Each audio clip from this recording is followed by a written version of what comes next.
Hi there, this is Electric Fields 3, Coulomb's Law extension question, level physics. So what I'm going to do is take you through an example and then let you finish off with a different example. So if you want to have a go at this, please do, just pause it. So we've got a water molecule. So the oxygen atom has an effective charge of minus 1.1 times 10 to the minus 19 coulombs, and the hydrogen atoms act as point charges of 0.55 times 10 to the minus 19 coulombs. The distance between the oxygen atom and the hydrogen atom is 1 times 10 to the minus 10 meters. And it wants us to calculate the magnitude and direction of the resultant force on the oxygen atom. So the first thing we need to do is make a diagram. Just can do like this. Make a triangle. So the 180 degrees, we need to divide that by 2. So we've got an angle there of 54 degrees. 54 degrees. And the resultant force that we need, this thing will be kind of catapulted down by both of these hydrogen atoms. So that is the resultant force, this vertical component, times 2, because there's obviously 2H plus. So calculate the magnitude. So the first thing that we should do is calculate the magnitude in this direction. So we can do that using the Coulomb's law, F equals K Q1 Q2 over R squared. So let's just put our numbers in. So K is 8.99 times 10 to the 9. Obviously you can use the 1 over 4 pi epsilon naught if you wish, because remember that K is equal to that. So 8.99 times 10 to the 9 times charge 1. So we've got the 1.1 and the 0.55. So let's do 1.1 times 10 to the minus 19 multiplied by the 0.55 times 10 to the minus 19. And then divide by the distance squared. So that would be 1 times 10 to the minus 10 squared. And that gives us a force of 5.439 times 10 to the minus 9 newtons. Obviously that force is negative because it's attractive, but it doesn't really matter.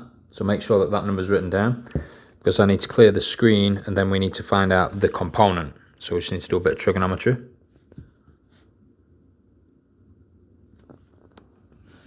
So we want this component, and we've got the hypotenuse. So the 5.439 times 10 to the power of minus 9 newtons. We've got this angle of 54 degrees, and we want this component. So a bit of trigonometry. We've got the hypotenuse.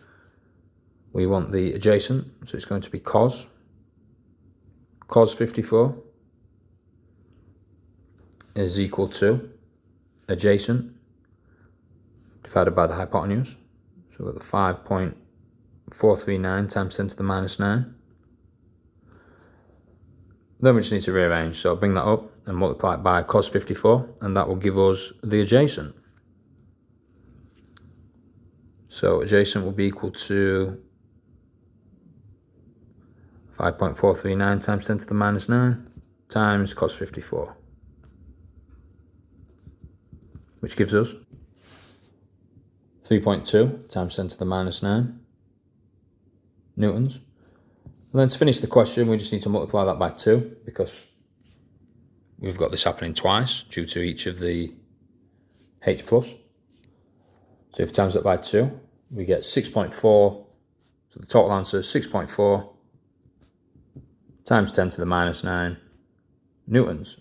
And if you want, you can put that that's negative, acting downwards. Negative just means it's attractive. And that's the final answer. So hopefully that's okay. And then on the next slide, we've got another example question which you can have a go at, and then I'll take you through the answer again.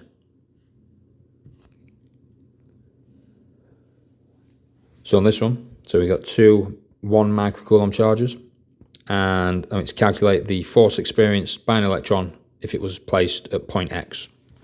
So you want to pause and have a go. So So let's have a look at this. First of all, I'm going to find out the force that would act along this 3 meter line. Make sure you follow this with the notes because I'll have to clear the screen. So force will be equal to K Q1 Q2 divided by R squared. Of course, K is equal to 1 over 4 pi epsilon naught if you wish to use it.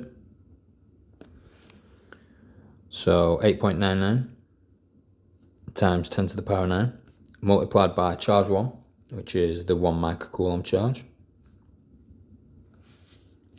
Again, we're finding this force eventually.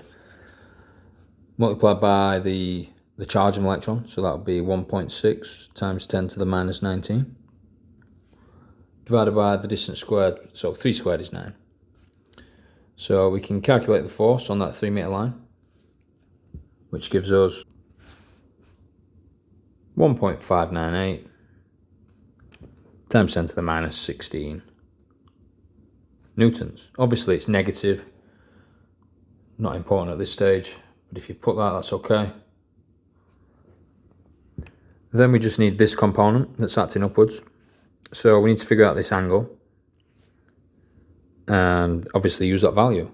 So I'm going to clear the screen to make sure that number's written down, this answer. So let's get this angle first. So we've got this distance here, which is, that would be 2.5 meters. 2.5 meters.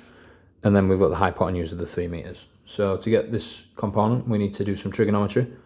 So that's the hypotenuse, that is the adjacent.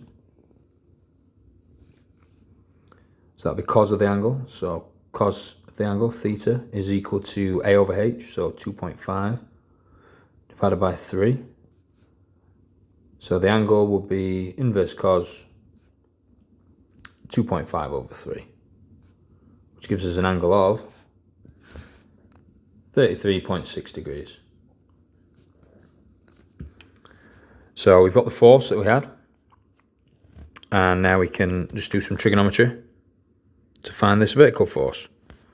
So we've got F, and it's opposite the angle, so we could just do the F times sine theta, and that will give us the answer. So the vertical component of F is the 1.598 times 10 to the minus 16 multiplied by sine of the angle, because it's opposite the angle, which we should know from basic mechanics, times sine 33.6, and that will give us that vertical force. So that's 8.8 times 10 to the minus 17 newtons. But then obviously this is occurring at both sides, so we need to multiply that value by 2. So if you times by 2 on your calculator, you get 1.77 times 10 to the power minus 16 newtons. And that's our final answer. Hopefully that went okay and you found that useful. So take care, and I'll see you on the next one.